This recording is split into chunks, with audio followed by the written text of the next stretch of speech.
Hello everyone, आज हम आपको पढ़ाने जा रहे हैं डोवर बीच, जिसको लिखा गया है मैथ्यू अर्नोल्ड द्वारा। अब डोवर बीच क्या है ये बताने से पहले हम थोड़ा पोएट के बारे में बता देते हैं कि पोएट कौन है और वो क्या थे, कहाँ उनका जन्म हुआ, कैसे, क्या क्या नहीं। तो ठीक है, चलिए शुरू करते हैं। देखिए, मैथ्यू अर्नोल्ड का जन्म 1822 में इंग्लैंड में हुआ था। अब ये एक विक्टोरियन एज के पोएट थे। विक्टोरियन एज मतलब रानी विक्टोरिया के टाइम का, जैसा कि सब जानते हैं। ये एक बहुत ही फेमस क्रिटिक्स थे। कौन थे फेमस क्रिटिक्स? ये मैथ्यू अर्नोल्ड फेमस क्रिटिक्स थे। इसके अलावा ये स्कूल्स में इंस्पेक्टर भी थे, ये भी इन्होंने काम किया था। अब इंस्पेक्टर थे, इसके अलावा इनका नाम क्रिटिक्स, ये स्कूल में इंस्पेक्टर की भी जॉब करते थे और लिखते भी रहते थे। धीरे धीरे इन्होंने कविताएं भी लिखी वहां रह करके, तो इस तरह से ये क्रिटिक्स भी बन गए। इसके अलावा इन्होंने कई सारे एसेज लिखे हैं। एसेज मतलब निबंध लिखे हैं, उनकी पूरी सीरीज इन्होंने छपाई है।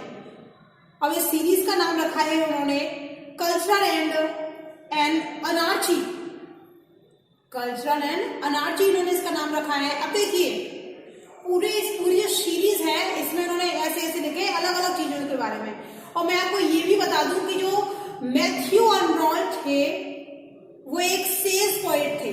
सेज मतलब यानी कि सेज राइटिंग उसे कहते हैं, जिसमें जो समाज में चल रहा होता है, जो सोशल इश्यूज हैं उनके बारे में बात की जाए, उसे सेज कहा जाता है। सेज राइटिंग कहते हैं उसे, कि जैसे अब समाज में क्या चल रहा है, बेरोजगारी चल रही है या और भी कोई क्राइम चल रहा है या और भी कोई समस्या चल रही है, उसके बारे में सोशल इश्यूज के बारे में जब बात की जाती है, सोशल इश्यूज के बारे में, तो उसे सेज राइटिंग कहते हैं। तो ये जो पोएट थे वो सेज राइटर ही थे।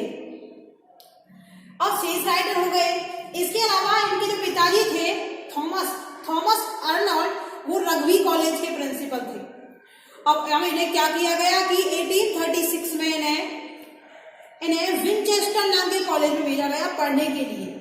लेकिन वहां उनका मन नहीं लगाया, क्या पता नहीं, कि एक साल बाद उन्हें उनके पापा ने, जो थॉमस अर्नोल्ड थे, उन्होंने वापस बुला लिया कि आ जाओ भाई, मेरे स्कूल में पढ़ लेना, वहां रहने दो।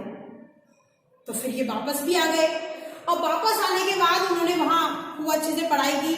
यहीं से उन्होंने जो पोएम्स थी उनकी मैन्युस्क्रिप्ट्स लिखना शुरू कर दिया था, कि जो पोएम्स थी उनके बारे में लिखना थोड़ा लिखना शुरू कर दिया था। इसके अलावा इन्हें एसेज लिखने का बड़ा शौक था। एसेज लिखने में इन्हें कई सारे अवार्ड भी मिले हैं स्कूल में अवार्ड्स भी मिले हैं। फिर धीरे धीरे क्या हुआ, इनकी जो पोएट बनने की जो कला थी वो धीरे धीरे और ज्यादा बढ़ने लगी और ज्यादा ग्रो होने लगी।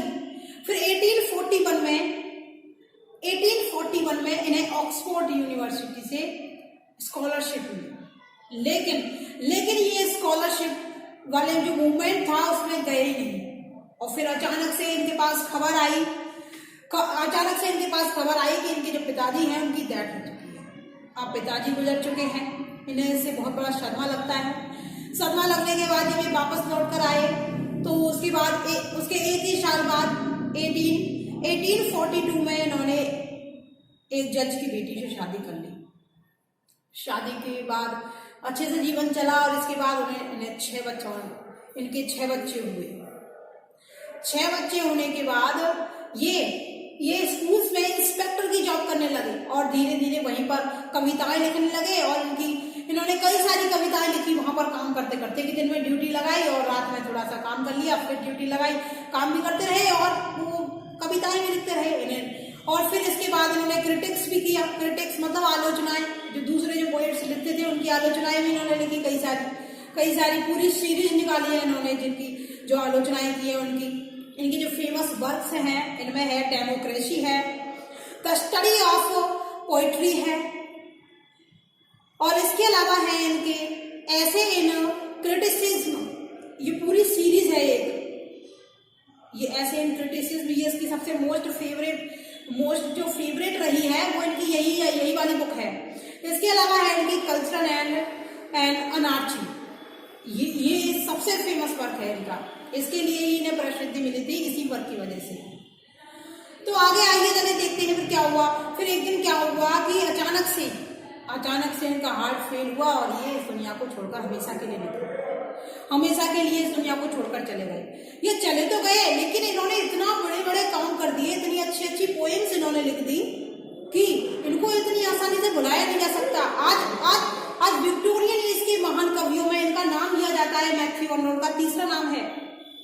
आज बहुत ज्यादा इज्जत इन्हें दी जाती है इंग्लिश लिटरेचर में। तो चलिए कुछ थोड़ा सा पोएम के बारे में देख लेते हैं।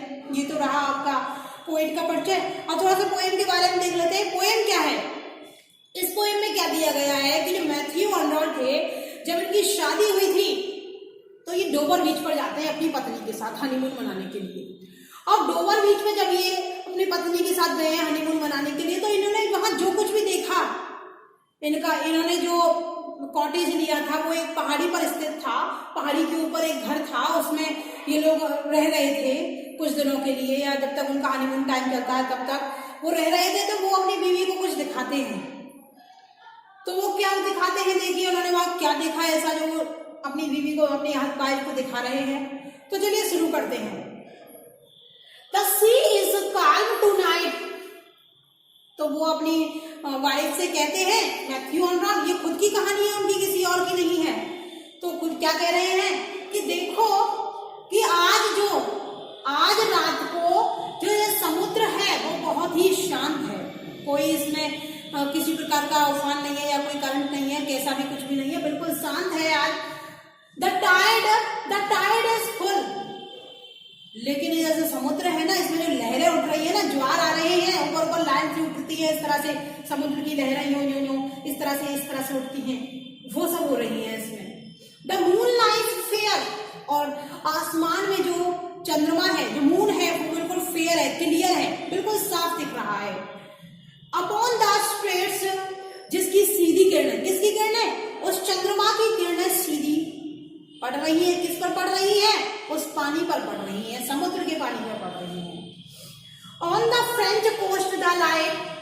लेकिन अचानक से क्या होता है कि जो फ्रेंच का जो तटीय भाग है, कोस्ट है, वहां पर एक लाइट जलती है, ग्लिम्स में चमकती है, एंड इज गॉन, और फिर बुझ जाती है। अचानक से फ्रेंच के कोस्ट पर एक लाइट जलती है, समुद्र तटीय भाग पर, और फिर वो बुझ जाती है। The Cliff of England stand. और जो कभी वहां खड़ा हुआ है, उस जगह का नाम है इंग्लैंड में एक पहाड़ी है, क्लिफ्स मींस पहाड़ी है, वहां पर वो खड़ा हुआ है एक कॉटेज के अंदर। तो वो क्या कहता है फिर आगे, glimmering and vast out in the tranquil bay. वह जो कवि है वो ट्रैंक्विल वे, जिस स्थान पर वो खड़ा हुआ है वो ट्रैंक्विल वे है।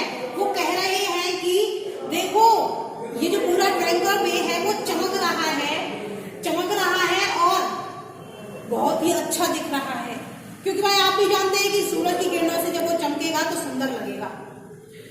कम टू द विंडो। अब वो अपनी वाइफ को बुलाते हैं और कहते हैं कि आओ जरा खिड़की पर की सुनती हो, जरा खिड़की पर आओ। Sweet is the night air. कितनी ठंडी हवा चल रही है। भाई हनीमून का टाइम है तो थोड़ा सा रोमांटिक तो होंगे ही, तो कह रहे हैं कि खिड़की पर आओ, देखो कितनी ठंडी हवा चल रही है। Only from the long line of spray. और वहां देखो समुद्र में, इशारा कर रहे हैं अपनी पत्नी को कि देखो वहां देखो समुद्र में बाहर की तरफ कितना सुंदर नजारा है।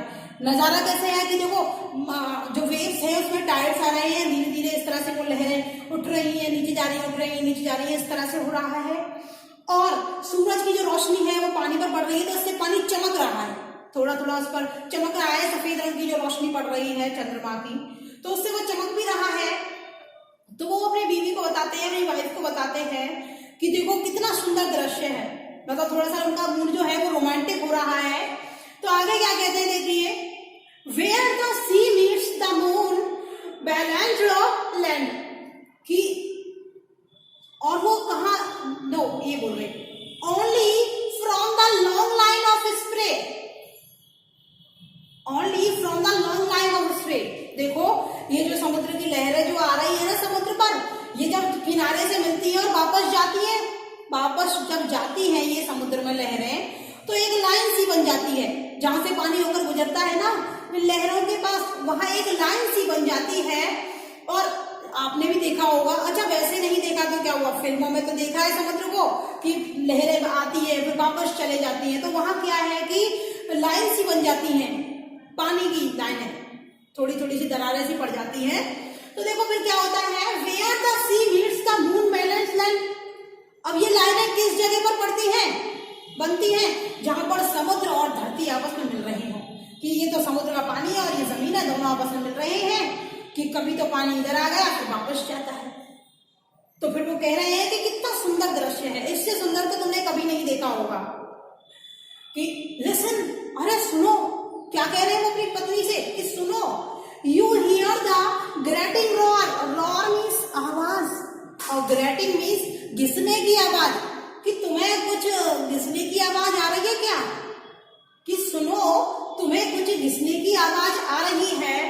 और pebbles which the waves draw back, मेरे हिसाब से तो ये जो आवाज है, गौर से सुनो इस आवाज को, ये जो आवाज है, लहरें जब आ रही हैं जमीन के ऊपर, जब लहरें जमीन के ऊपर आती हैं तो अपने साथ कुछ पत्थर ले आती है, छोटे छोटे कंकड़, पत्थर नहीं, मोटे मोटे नहीं, छोटे छोटे कंकड़ ले आती है, पेबल्स जिन्हें कहते हैं, जो समुद्री तट पर अक्सर पाए जाते हैं, जो बहुत ही ज्यादा चिकने होते हैं। वो पत्थर चिकने क्यों हो जाते हैं, क्योंकि बार बार उनसे पानी से इधर उधर फेंकता है पानी उन्हें, तो उसमें थोड़ी सी घिसाई सी हो जाती है। घिसाई के बाद क्या होता है कि वो बिल्कुल चिकने हो जाते हैं। अब वो कह रहे हैं कि ये वही पत्थर है, ये वही पत्थर है, ये जो आवाज तुम्हें सुनाई दे रही है ना, ये उन्हीं पत्थरों की है जिन्हें लहरें समुद्र में से अपने साथ लाई हैं और फिर वापस उन्हें ले जाएंगी। क्या कह रहे हैं, विच the waves draw back and Phule, जिनको बहाकर लाती हैं फिर वापस ले जाती हैं, फिर लाती हैं फिर ले जाती हैं, एंड दे आर रिटर्न्स, और फिर वापस लाया, थोड़ी देर रखा फिर वापस लाया, फिर वापस अप द हाई स्ट्रेंथ, और फिर ऊपर उसको उछालती है। लहरें उछलेंगी तो उसकी लहरें एक साथ जब किनारे पर आते हैं थोड़ा उछलती हैं। अब लहरें उछल रही हैं तो उसके साथ साथ वो पत्थर भी उछल रहे हैं ऊपर, फिर वापस से उसके अंदर चले जाते हैं। Begin and cease and then again begin, ये बार बार होता चला जा रहा है और उसी से ये आवाज आ रही है। इस बात को मैथ्यू अर्नोल्ड जो है वो अपनी पत्नी से कह रहे हैं कि ये जो बहुत अच्छे से डिफाइन किया है कवि ने यहाँ पर, पोइट ने, कि देखो ये जो आवाज है बहुत अच्छा सीन क्रिएट किया गया है। यहाँ पर डोवर बीच का की जो ठंडी हवा है वो चल रही है, लाइट भी आ रही है, लाइट मतलब सूरज का, मून की जो लाइट है वो भी यहाँ पर पड़ रही है इस पानी पर, तो बहुत सुंदर दृश्य लग रहा है। सुंदर लगने के बाद फिर वो कहते हैं कि देखो आवाज सुनो। आवाज के बाद वो कह रहे हैं कि ये जो आवाज आ रही है ना, वो लहरें जो पत्थर अपने साथ लाई है और जो वापस लेकर जा रही है, ये उसकी आवाज है। with tremulous carols slow and bring, ये जब पत्थर अपने साथ बहाकर लाती है तो वो लुढ़क पुढ़क होकर के आते हैं। ऐसा तो नहीं है चुपचाप उठा के ले आई, ले भाई रख दे ला करके, ऐसा बिल्कुल नहीं है। लहरें जब उसे लाएंगी तो पूरे जोर के साथ लाती हैं और वो लुढ़कता हुआ आता है। तो इससे क्या है, ट्रम्बलस, थोड़ा सा कपकपी उसमें बन जाती है, थोड़ा सा कपकपी वाला माहौल बन जाता है। The eternal notes of sadness in, अब उनके अंदर भी बहुत सारा दुख है। अब यहाँ पर कवि ने ये दुख जो है वो पत्थरों के लिए नहीं बताया है। हाँ, थोड़ा सा यहाँ पर जोड़ सकते हैं हमें से कि उन्हें भी दुख होता है कि उन्हें वापस लाया जा रहा है और ले जाया जा रहा है, फिर वापस ले आया बिना किसी रीजन के, ना तो उनका कुछ काम आया ना कुछ। तो ऐसे ही पॉइंट ये कहना चाह रहे हैं कि जो ये समाज है, यहाँ पर कवि ये पानी को समाज से जोड़ रहे हैं और पत्थर को इंसान से। वो कह रहे हैं कि ये जो समाज है ना, वो आजकल इसमें ना बहुत कम सच रह गया है, ट्रुथ नहीं है, विश्वास नहीं है एक दूसरे को, फेथ नहीं है, फेथ जो है वो कम होता जा रहा है। और भाई लोगों को आपस में एक दूसरे पर फेथ नहीं है तो दूसरा तो कोई क्या करे इसमें। तो वो कह रहे हैं कि ये जो समाज है इसमें से फेथ घटता जा रहा है, विश्वास जो है वो कहीं ना कहीं खोता जा रहा है। अब समाज में विश्वास ही नहीं होगा तो ऐसे समाज की भी कोई क्या कहे इसके बारे में कि इसके बारे में तो कुछ भी नहीं कहा जा सकता कि ऐसा माना जाता है कि जिस चीज में विश्वास नहीं होता उसका कोई भी महत्व नहीं है।